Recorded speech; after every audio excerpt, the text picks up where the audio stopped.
अध्याय 15 fascist Italy.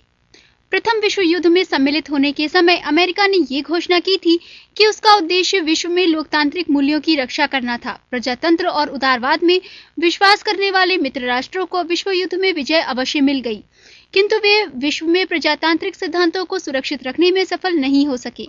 Italy व Germany में प्रजातांत्रिक सरकारों का बुरी तरह पतन हो गया और उनके स्थान पर क्रमशः मुसोलिनी व हिटलर के नेतृत्व में एकतंत्रीय एवं तानाशाहीपूर्ण सरकारों की स्थापना हुई।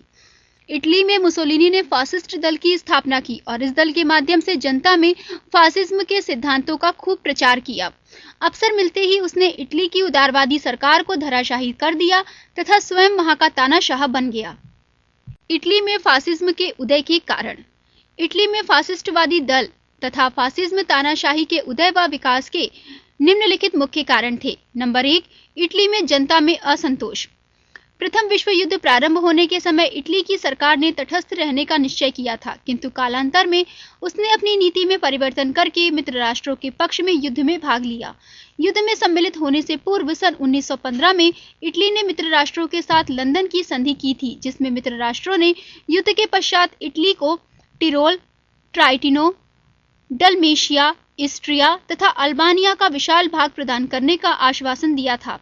इसके अतिरिक्त इटली को ऑस्ट्रिया, जर्मनी व टर्की के कुछ प्रदेश प्राप्त होने के लिए भी आश्वस्त कर दिया गया था। इन्हीं आश्वासनों के आधार पर इटली ने प्रथम विश्व युद्ध में भाग लिया था, किंतु युद्ध के पश्चात पेरिस के शांति सम्मेलन में इटली के प्रतिनिधि आरलैंडो ने मित्र राष्ट्रों के समक्ष अपनी मांगें प्रस्तुत की, तो अमेरिका के राष्ट्रपति विल्सन ने लंदन की संधि को मानने तथा इटली की मांगों को स्वीकार करने से स्पष्ट इनकार कर दिया। इटली ने एड्रियाटिक समुद्र पर स्थित फ्यूम के बंदरगाह पर अधिकार करने की इच्छा व्यक्त की, किंतु विल्सन ने आत्मनिर्णय के सिद्धांत के आधार पर फ्यूम यूगोस्लाविया को दे दिया। इस प्रकार टर्की के जिन प्रदेशों पर इटली अपना अधिकार करना चाहता था, वे प्रदेश यूनान व टर्की को दे दिए गए। युद्ध काल में इटली ने अल्बानिया पर अधिकार कर लिया था। वो इस प्रदेश को सदैव के लिए अपने साम्राज्य में मिलाना चाहता था, किंतु मित्र राष्ट्रों के विरोध के कारण उसे अल्बानिया खाली करना पड़ा। पृष्ठ 200। इस प्रकार इटली को पेरिस शांति सम्मेलन में कुछ भी प्राप्त नहीं हुआ। वस्तुतः विजयी देशों में इटली ही एकमात्र ऐसा देश था जिसे इस सम्मेलन के निर्णय से दुख, क्षोभ व निराशा हुई थी। अपमानजनक व्यवहार से दुखी होकर इटली के प्रतिनिधियों ने इस सम्मेलन का बहिष्कार कर दिया। इस घटना से इटली की जनता में तीव्र असंतोष व्याप्त हो गया। वे ये अनुभव करने लगे कि मित्र राष्ट्रों ने उनके देश के साथ विश्वासघात किया था। अतएव वहां के युवा मध्यम वर्ग में संगठन व एकता की भावना जागृत हुई और उन्होंने इस राष्ट्रीय अपमान व विश्वासघात का प्रतिशोध लेने के उद्देश्य से एक नवीन संगठन स्थापित करने का निश्चय किया। नंबर 2, आर्थिक दुर्दशा। युद्ध की अवधि में इटली की सरकार ने सेना तथा युद्ध सामग्री पर अपनी वित्तीय क्षमता से बहुत अधिक धन व्यय किया था, जिसके कारण युद्धोत्तर काल में इटली की आर्थिक स्थिति शोचनीय हो गई थी। राष्ट्रीय ऋण का भार बढ़ गया था। मुद्रा का मूल्य दिन प्रतिदिन गिरने से व्यापार, उद्योग तथा सार्वजनिक जीवन के क्षेत्र में अभूतपूर्व अव्यवस्था उत्पन्न हो गई थी। बेरोजगारी बढ़ने से लोग भूखों मरने लगे। उनके पास धन न था, न व्यवसाय, न बेरोजगार, न भविष्य के लिए कोई चिंता थी। इस देशव्यापी असंतोष व आर्थिक दुर्दशा के कारण लोगों ने तत्कालीन सरकार की नीतियों की कटु आलोचना की तथा उन्होंने देश के राजनीतिक क्षेत्र में आमूल परिवर्तन करने का निश्चय किया। फासिस्ट दल का उदय भी इसी असंतोष का परिणाम था। इटली की आर्थिक दुर्दशा के विषय में इतिहासकार हेजन ने लिखा है, पश्चिमी यूरोप के उन देशों में से जो विश्व युद्ध में विजयी हुए थे, इटली एक ऐसा देश था जिसका युद्धोत्तर काल का इतिहास कष्टों से युक्त था। नंबर 3, समाजवाद का प्रचार। इटली की शोचनीय आर्थिक स्थिति तथा देशव्यापी असंतोष का लाभ उठाकर कुछ विरोधी दलों ने जनता में अपने कार्यक्रम व सिद्धांतों का प्रचार करना प्रारंभ कर दिया। उनमें से सर्वाधिक प्रसिद्ध व लोकप्रिय समाजवादी प्रजातांत्रिक दल था, जिसके सदस्य मार्क्सवाद के समर्थक थे। वे समस्याओं के समाधान के लिए संवैधानिक उपायों की अपेक्षा सीधी कार्यवाही में विश्वास रखते थे। इस दल के कार्यकर्ताओं में अधिकतर बेरोजगार, श्रमिक, कृषक तथा निम्न मध्यम वर्ग के लोग थे, जो रूस की बोल्शेविक पार्टी की विचारधारा से अत्यधिक प्रभावित हुए। सन 1919 में इटली में संपन्न हुए संसदीय चुनावों में समाजवादी दल को महान सफलता मिली और 574 स्थानों में से 156 स्थानों पर इस दल के उम्मीदवार विजयी हुए। इन निर्वाचित सांसदों ने सरकार के विरुद्ध प्रदर्शन, अवरोध तथा हड़ताल का मार्ग अपनाया। चूंकि समाजवादी दल पर मार्क्सवाद का पूरा प्रभाव था और मार्क्सवाद अंतर्राष्ट्रीय सहयोग में विश्वास नहीं रखता था। इस विचारधारा के अंतर्गत राष्ट्र सर्वोपरि होता है। अतः इस विचारधारा का इटली के श्रमिकों व कृषकों पर भी प्रभाव पड़ा। फासिस्ट दल भी राष्ट्रीयता के सिद्धांत से प्रेरित था। अस्तु समाजवादी दल तथा उसके समर्थकों ने फासिस्ट दल को पूर्ण समर्थन प्रदान किया। नंबर 4, विरोधी दलों में एकता का अभाव। उस समय इटली में विभिन्न राजनीतिक दल थे, किंतु उनमें परस्पर एकता नहीं थी। इस मतभेद के कारण संसद में किसी भी दल को स्पष्ट बहुमत प्राप्त नहीं हो पाता था। विभिन्न दलों की संयुक्त सरकार बनने के कारण ये राजनीतिक दल देश की समस्याओं का उचित हल नहीं निकाल पाते थे तथा वे अपने अधिकांश समय येन केन प्रकारेण सत्ता पर अधिकार करने के लिए प्रसाररत रहने में ही नष्ट कर देते थे। फासिस्ट दल ने अन्य दलों की पारस्परिक फूट का लाभ उठाया और अपने सिद्धांतों का जनता में खूब प्रचार किया। पृष्ठ 201। नंबर 5, भविष्यवादी आंदोलन का प्रभाव। भविष्यवादी विचारधारा का इटली में प्रथम विश्व युद्ध के पश्चात खूब प्रचार हुआ।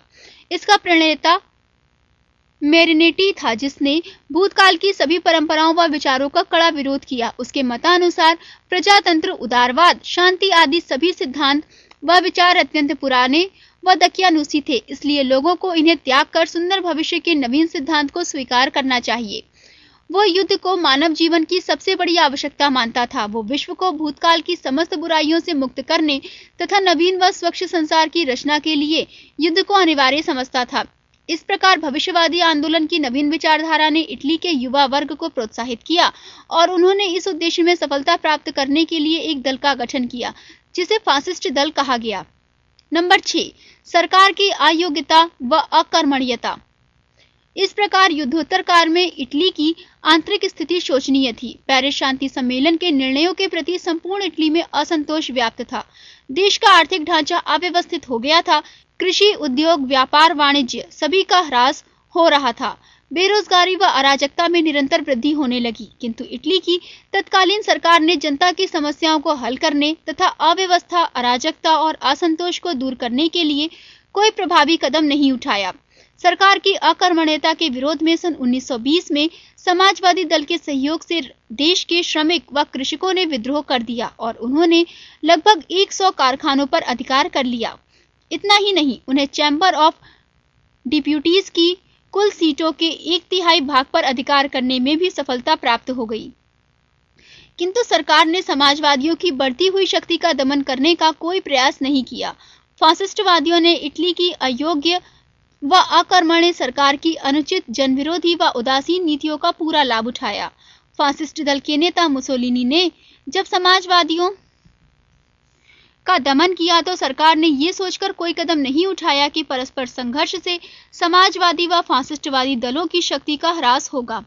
किंतु सरकार का ये अनुमान पूर्णतः गलत सिद्ध हुआ। जनता के मध्य मुसोलिनी की शक्ति, ख्याति व लोकप्रियता निरंतर बढ़ती गई और शीघ्र ही उसने इटली की सत्ता पर अधिकार कर लिया। यदि इटली की तत्कालीन सरकार जनता की समस्याओं को हल करने तथा विरोधी दलों की शक्ति का दमन करने के लिए प्रभावपूर्ण व ठोस कदम उठाती तो देश की आंतरिक स्थिति पर काबू पाया जा सकता था। इस प्रकार सक्रिय, सक्षम, कुशल, योग्य, दूरदर्शी एवं परिश्रमी नेता के अभाव में इटली की तत्कालीन गणतंत्रवादी सरकार का पतन हो गया तथा मुसोलिनी ने देश के प्रशासन पर फासिस्ट दल का पूर्ण नियंत्रण स्थापित कर लिया। मुसोलिनी का संक्षिप्त परिचय। फासिज्म के सिद्धांत के प्रणेता बेनिटो मुसोलिनी का जन्म एक लुहार परिवार में 1883 में हुआ था। उसका पिता समाजवादी विचारधारा का समर्थक था, इसलिए मुसोलिनी भी अपने पिता के विचारों से प्रभावित हुआ। उसकी माता अध्यापन कार्य करती थी। उनकी प्रेरणा से मुसोलिनी ने भी एक छोटे स्कूल में अध्यापन करना प्रारंभ कर दिया। पृष्ठ 202। कालांतर में उच्च शिक्षा प्राप्त करने के लिए वो स्विट्जरलैंड चला गया। वहां पर उसने ट्रेड यूनियन के गठन के लिए कठोर परिश्रम किया। उसने पत्रकारिता के क्षेत्र में भी कार्य किया था और समाजवादी पत्रों में कई क्रांतिकारी लेख लिखे। उसकी क्रांतिकारी गतिविधियों के कारण उसे स्विट्जरलैंड से निष्कासित कर दिया गया। वहां से मुसोलिनी इटली वापस आया और इटली की जनता में अपने क्रांतिकारी विचारों का प्रचार करना प्रारंभ कर दिया। सन 1908 में सरकार ने उसे बंदी बनाकर जेल में डाल दिया, किंतु कुछ समय पश्चात उसे जेल से छोड़ दिया गया। सन 1912 में मुसोलिनी ने विख्यात समाजवादी पत्रिका अवंती का संपादन कार्य प्रारंभ कर दिया। इस पत्रिका में उसके अनेक लेख प्रकाशित हुए, जिनके माध्यम से मुसोलिनी के राजनीतिक, सामाजिक व आर्थिक विचारों का ज्ञान जनता को सरलता से हो गया। उसके विचारों पर मार्क्सवाद तथा संघवाद का स्पष्ट प्रभाव था। मुसोलिनी इटली के राष्ट्रीय ध्वज एवं चर्च का कट्टर विरोधी था। राष्ट्रीय ध्वज को वो गोबर की पहाड़ी पर टंगा हुआ कपड़े का टुकड़ा बताता था। सन 1914 में प्रथम विश्व युद्ध प्रारंभ होने पर जब इटली की सरकार ने युद्ध से अलग रहने का निर्णय लिया, तो मुसोलिनी ने सरकार के इस निर्णय की कटु आलोचना की। इस कृत्य के आरोप में उसे अवंती पत्रिका के संपादन कार्य से मुक्त कर दिया गया, किंतु साहसी मुसोलिनी निराश नहीं हुआ और अपने विचारों को निरंतर जनता में फैलाता रहा। फलस्वरूप सरकार को अपना निर्णय बदलकर सन 1915 में मित्र राष्ट्रों के पक्ष में युद्ध में सम्मिलित होने की घोषणा करनी पड़ी। इस घटना के कारण मुसोलिनी की लोकप्रियता में और अधिक वृद्धि हो गई। उसने एक सैनिक के रूप में प्रथम विश्व युद्ध में भाग लिया था। वो कहता था, आज का ये युद्ध जनता का युद्ध है, कालांतर में ये एक क्रांति के रूप में विकसित होगा। फासिस्ट दल का गठन। युद्ध काल में इटली की जनता रूस की बोल्शेविक क्रांति से प्रभावित हुई थी। इटली के कम्युनिस्टों ने भी अपने देश में रूस जैसी क्रांति करने की योजना बनाई। मुसोलिनी साम्यवादियों तथा बोल्शेविकों से घृणा करता था, अतः उसने बोल्शेविकों के विरुद्ध संघर्ष करने तथा सामाजिक अधिकारों को पुनः स्थापित करने के लिए नवीन दल का गठन करने का निश्चय किया। इस निश्चय के आधार पर मार्च 1919 ईस्वी में फासिस्ट दल की स्थापना की गई। मुसोलिनी के नेतृत्व में इस दल ने अत्यधिक लोकप्रियता प्राप्त की तथा सेवानिवृत्त सैनिकों, समाजवादियों, विद्यार्थियों, किसानों, मजदूरों, पूंजीपतियों तथा मध्यम वर्ग के व्यक्तियों ने बड़े उत्साह के साथ फासिस्ट दल की सदस्यता को स्वीकार किया।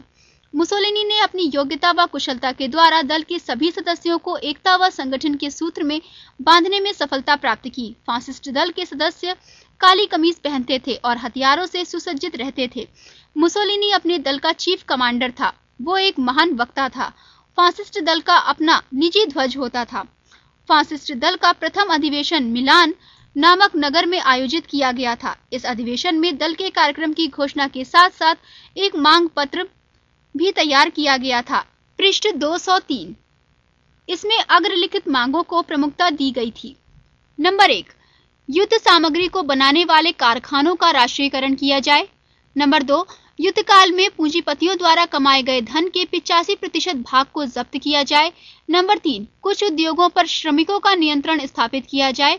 नंबर 4, सार्वजनिक मताधिकार को लागू किया जाए। नंबर 5, इटली को राष्ट्रसंघ की सदस्यता प्रदान की जाए। नंबर 6, चर्च की संपत्ति को जब्त किया जाए। नंबर 7, श्रमिकों को अधिकतम 8 घंटे प्रतिदिन कार्य करने की सुविधा प्रदान की जाए। नंबर 8, पूंजीवादी भावना का विरोध किया जाए। नंबर 9, देश के नवीन संविधान का निर्माण करने हेतु एक असेंबली का गठन किया जाए।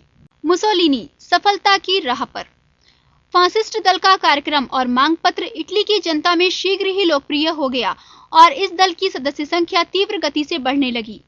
सन 1919 में फासिस्ट दल की सदस्य संख्या 17,000 थी, किंतु ये संख्या सन 1920 में बढ़कर 30,000 तथा 1922 में 3 लाख हो गई। इस उल्लेखनीय लोकप्रियता को प्राप्त करने के बाद फासिस्टवादियों ने इटली में समाजवादियों एवं साम्यवादियों के कार्यालयों पर कब्जा करना प्रारंभ कर दिया, किंतु तत्कालीन सरकार फासिस्टवादियों की आक्रामक व आतंकवादी नीति पर काबू पाने में सफल नहीं हो सकी। इसी मध्य अक्टूबर 1922 ईस्वी में फासिस्ट दल का अधिवेशन नेपल्स में आयोजित किया गया। इस अधिवेशन में लगभग 50,000 कार्यकर्ताओं ने भाग लिया। उन्होंने सर्वसम्मति से एक मांग पत्र पारित किया, जिसमें निम्नलिखित मांगे की गई थी। नंबर 1, फासिस्ट दल के कम से कम 5 सदस्यों को मंत्रिमंडल में स्थान दिया जाए। नंबर 2, नवीन चुनावों की घोषणा की जाए। नंबर 3, सरकार प्रभावी विदेश नीति का पालन करे। इस अधिवेशन में लिए गए निर्णय के अनुसार फासिस्ट दल ने सरकार को उपर्युक्त मांगे स्वीकार करने के लिए 27 अक्टूबर तक का समय दिया तथा ये चेतावनी दी कि उक्त तिथि तक मांगे स्वीकार न करने की स्थिति में फासिस्ट दल के स्वयंसेवक इटली की राजधानी रोम पर आक्रमण कर देंगे। सरकार द्वारा उपर्युक्त मांग को स्वीकार करने से इनकार करने के फलस्वरूप फासिस्टवादियों ने मुसोलिनी के नेतृत्व में रोम की तरफ बढ़ना प्रारंभ कर दिया। उन्होंने रेलवे स्टेशनों, डाकघरों व सरकारी कार्यालयों पर अधिकार कर लिया। सम्राट विक्टर इमैनुअल तृतीय ने भयभीत होकर मुसोलिनी के समक्ष देश का प्रधानमंत्री पद संभालने का प्रस्ताव दिया। 30 अक्टूबर को मुसोलिनी ने अपने दल के 50,000 स्वयंसेवकों सहित रोम में प्रवेश किया और वो देश का प्रधानमंत्री नियुक्त किया गया। इटली के इतिहास में ये एक रक्तहीन क्रांति थी। पृष्ठ 204। मुसोलिनी इटली का प्रधानमंत्री के रूप में 31 अक्टूबर 1922 ईस्वी को मुसोलिनी ने मंत्रिमंडल का गठन किया। देश के प्रशासन को पुनर्संगठित करने के लिए उसने आगे बताए गए कदम उठाए। नंबर 1, नेपल्स व सिसिली प्रांतों के निर्जन क्षेत्रों में रहने वाले डाकुओं का दमन किया गया। नंबर 2, श्रमिकों की आर्थिक व सामाजिक स्थिति को सुधारने के लिए हर संभव प्रयास किया गया, किंतु उन्हें श्रम संगठन का गठन करने का अधिकार देने से वंचित कर दिया गया। नंबर 3, मुसोलिनी ने संसद सदस्यों को डरा धमकाकर प्रशासन की संपूर्ण शक्ति को बलपूर्वक अपने हाथों में ले लिया। प्रशासन के विभिन्न महत्वपूर्ण पदों पर उसने अपने विश्वास पात्र साथियों व दल के निष्ठावान कार्यकर्ताओं को नियुक्त किया। नंबर 4, सन 1923 में देश की चुनाव प्रणाली को बिल्कुल बदल दिया गया। ये व्यवस्था कर दी गई कि चुनाव में स्पष्ट बहुमत प्राप्त करने वाले दल को संसद में 2/3 बहुमत प्रदान किया जाएगा। शेष 1/3 सीटों का विवरण विभिन्न दलों के मध्य कर दिया जाएगा। नंबर 5, उपर्युक्त नियम के आधार पर अप्रैल 1924 में देश में आम चुनाव कराए गए। फासिस्ट दल को संसद में पूर्ण बहुमत प्राप्त हो गया। समाजवादी दल के नेता मेटयोती ने सरकार पर चुनाव में बेईमानी करने तथा निर्वाचन के नियम का उल्लंघन करने का आरोप लगाया तथा नवीन चुनावों की मांग की। मुसोलिनी अपनी सरकार की आलोचना को सहन नहीं कर सका। कुछ दिनों बाद मेटियोटी की हत्या कर दी गई। चुनाव के पश्चात मुसोलिनी ने अपने विरोधियों का दमन करने तथा फासिस्ट दल का प्रभाव बढ़ाने के लिए आगे बताए गए कदमों को उठाया। नंबर 1, स्थानीय प्रशासनिक संस्थाओं को समाप्त कर दिया गया। नंबर 2, केवल फासिस्ट वकीलों को वकालत करने का अधिकार दिया गया। नंबर 3, 1826 में सभी राजनीतिक दलों पर प्रतिबंध लगा दिया गया। मंत्रिमंडलीय प्रथा को समाप्त कर दिया गया। अब प्रधानमंत्री केवल राजा के प्रति ही उत्तरदायी होता था। नंबर 4, प्रेस पर कठोर सरकारी नियंत्रण लगाया गया।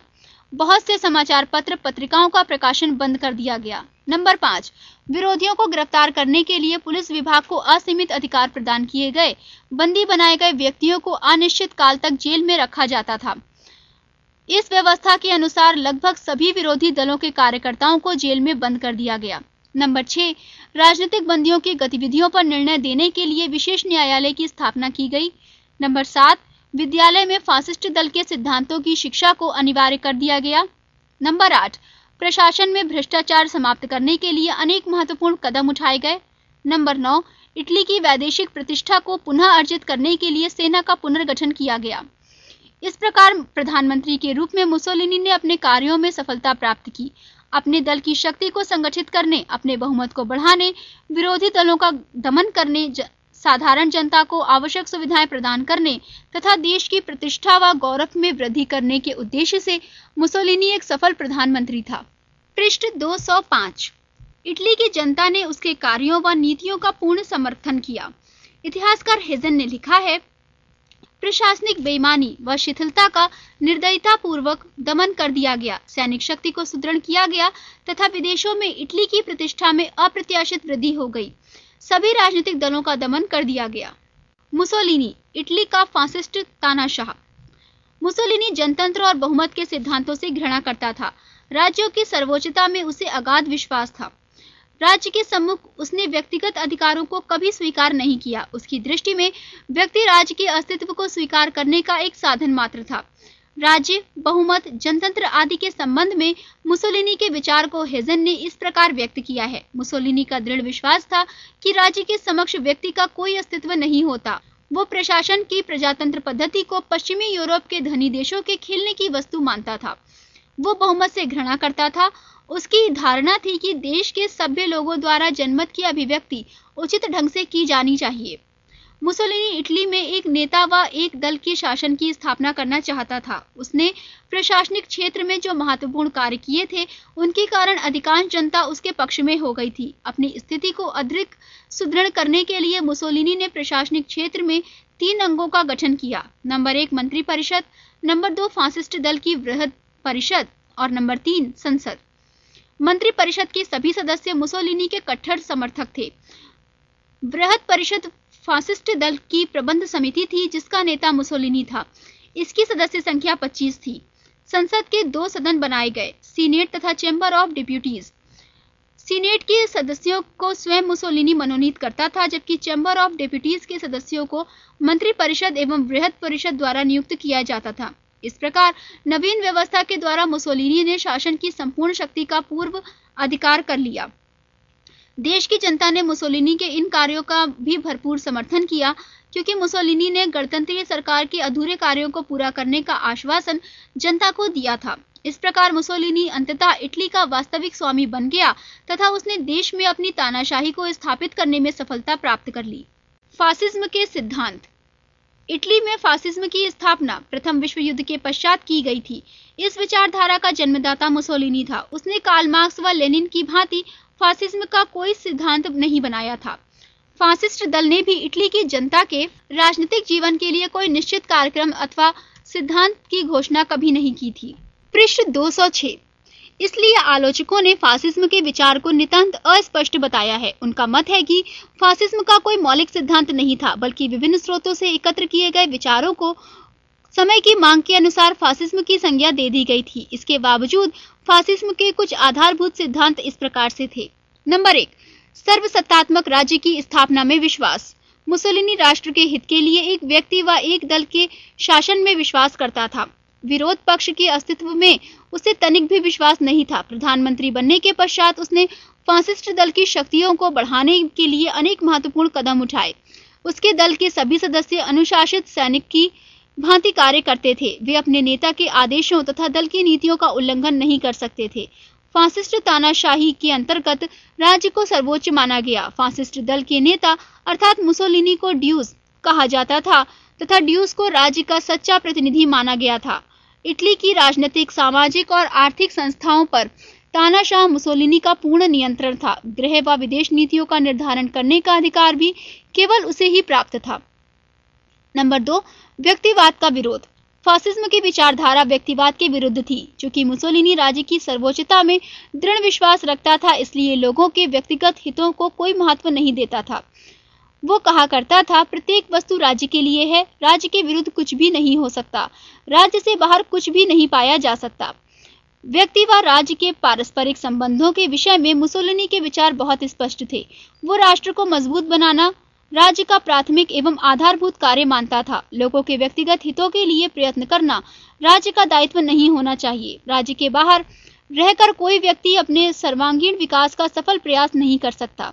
अन्य शब्दों में ये कहा जा सकता है कि मुसोलिनी इटली वासियों को उनके अधिकार व सुविधाएं उसी सीमा तक प्रदान करना चाहता था जिससे राष्ट्र की प्रगति में बाधा ना पहुंचे। वो नागरिकों के अधिकारों एवं स्वतंत्रताओं को निर्धारित करने का अधिकार राज्य को देना चाहता था। नंबर 3, प्रजातंत्र का विरोध।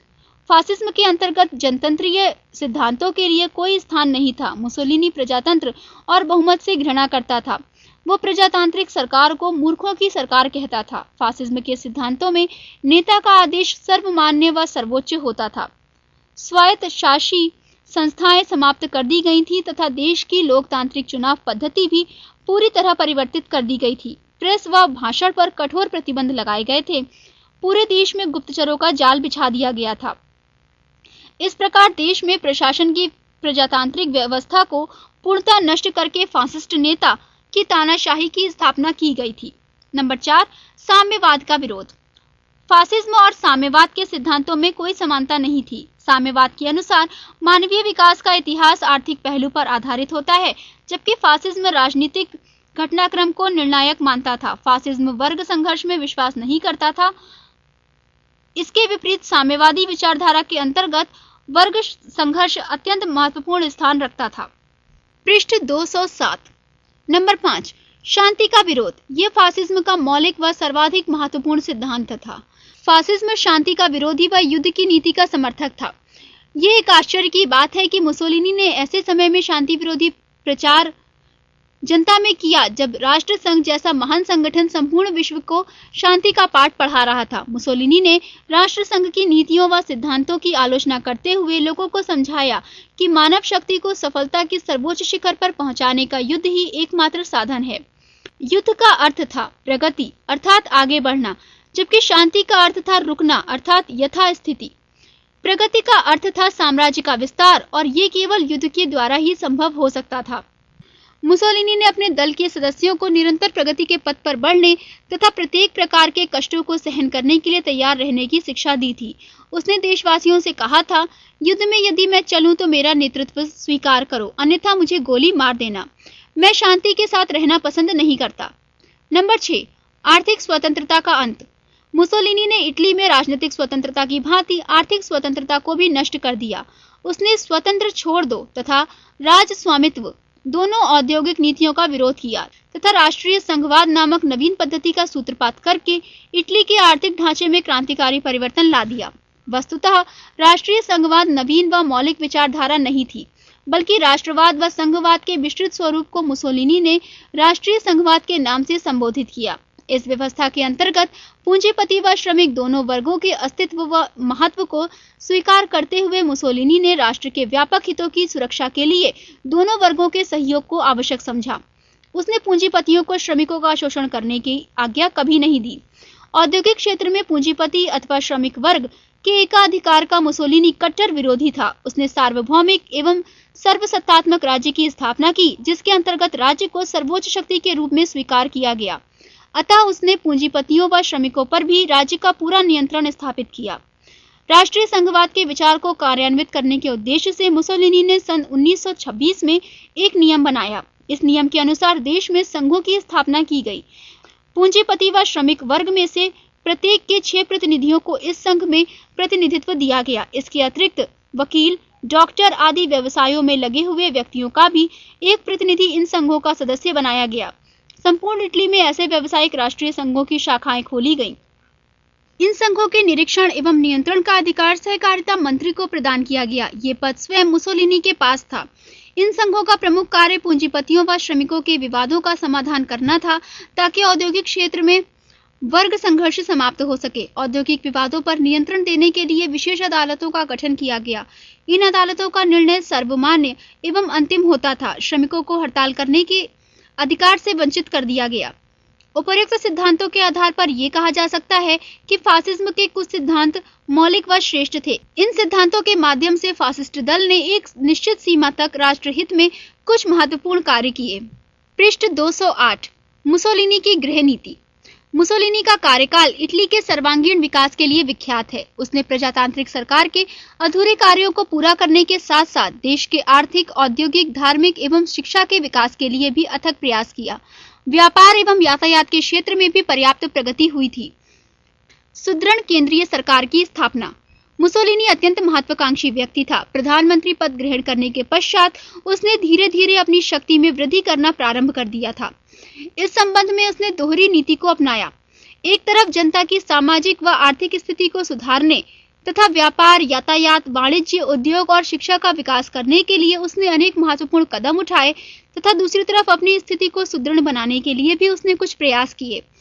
उसका विचार था कि केंद्र में मजबूत सरकार के अभाव में देश उन्नति नहीं कर सकता। इस दृष्टि से मुसोलिनी ने निम्नलिखित कदम उठाए। नंबर 1, प्रधानमंत्री बनने के पश्चात उसने संसद सदस्य को डरा धमकाकर संसदीय अधिकारों को 1 वर्ष के लिए अपने हाथ में ले लिया। नंबर 2, सन 1923 में एक कानून बनाकर ये व्यवस्था कर दी कि चुनावों में स्पष्ट बहुमत अथवा सर्वाधिक स्थानों पर विजय प्राप्त करने वाले दल को संसद में 2/3 बहुमत प्राप्त करने का अधिकार होगा। इस व्यवस्था के अनुसार सन 1924 में फासिस्ट दल को संसद में 2/3 बहुमत प्राप्त करने में सफलता मिल गई। नंबर 3, सन 1926 में सभी विरोधी दलों को अवैध घोषित किया गया। प्रमुख विपक्षी नेताओं को गिरफ्तार करके अनिश्चित काल के लिए जेल में बंद कर दिया गया। नंबर 4, सरकार की आलोचना करना राजनीतिक अपराध घोषित किया गया। नंबर 5, प्रेस पर कठोर सरकारी नियंत्रण स्थापित किया गया। समाचार पत्रों की संख्या कम कर दी गई।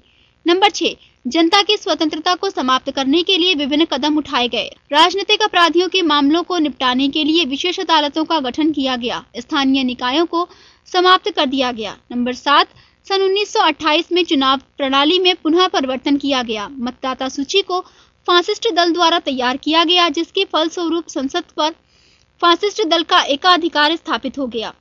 इस प्रकार मुसोलिनी ने सुदृढ़ केंद्रीय सरकार की स्थापना की, जिसमें कोई विपक्ष नहीं था, कोई प्रजातांत्रिक संस्था नहीं थी, कोई स्थानीय शिवशासी संस्था नहीं थी, कोई जनमत नहीं था तथा बहुमत का कोई प्रश्न नहीं था। इटली का आर्थिक विकास।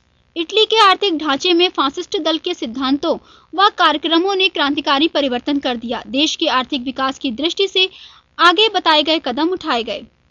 नंबर 1, जिस समय मुसोलिनी ने सत्ता संभाली उस समय जनता की आर्थिक दशा शोचनीय थी।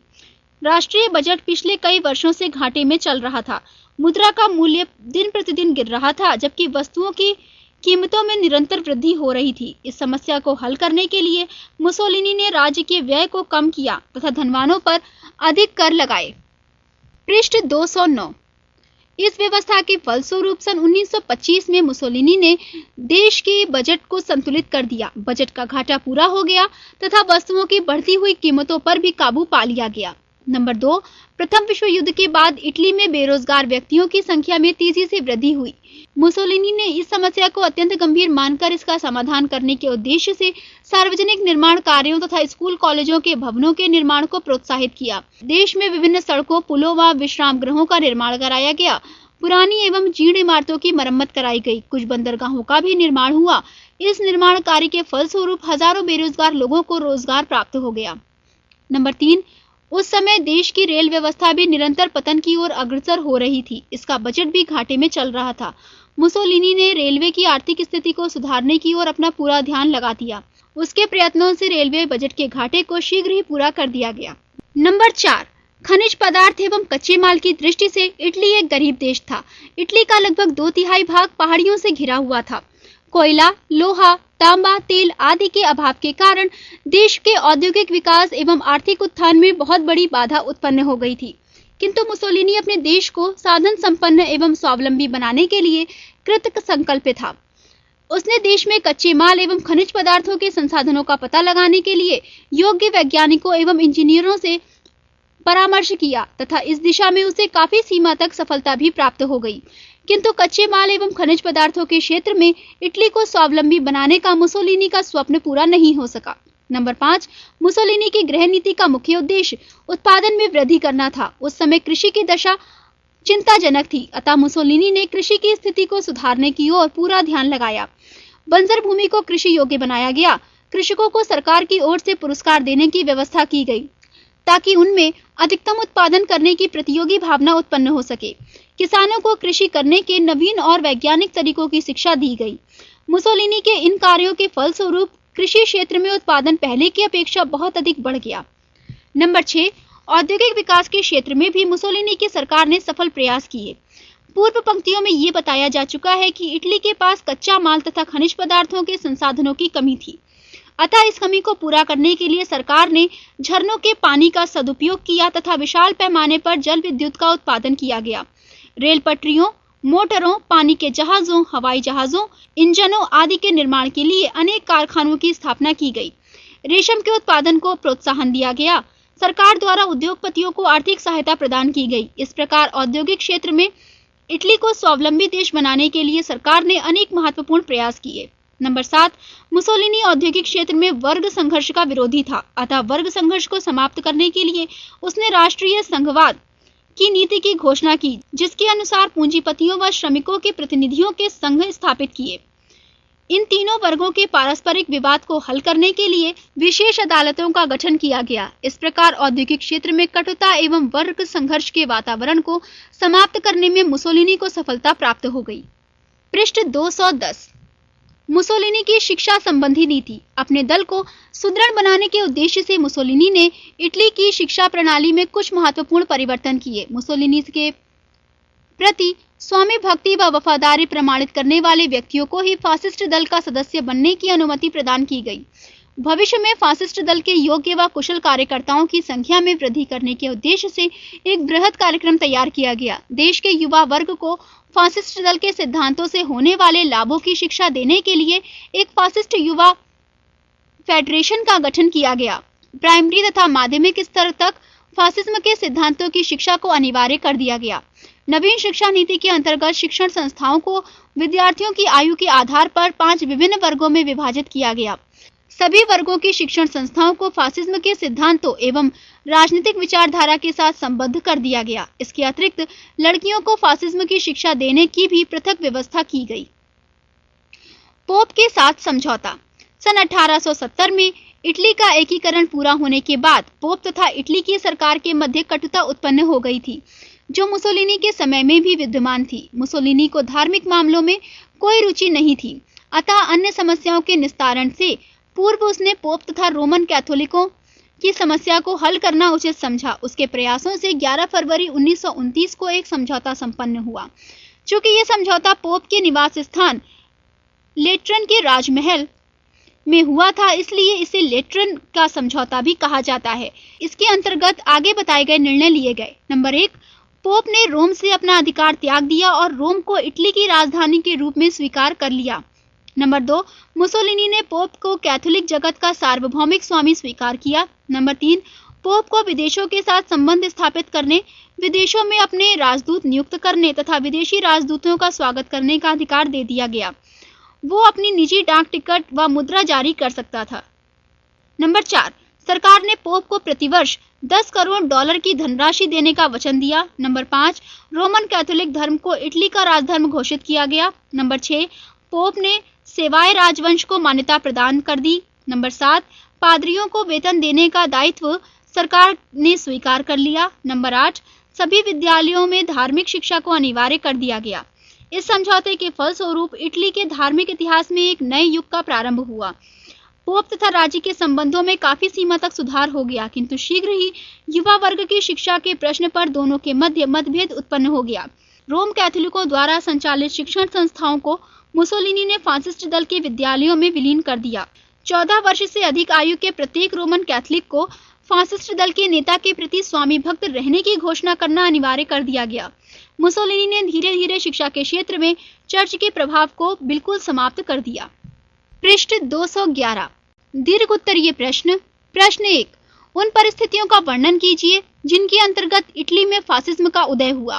प्रश्न 2, मुसोलिनी की गृह नीति की व्याख्या कीजिए।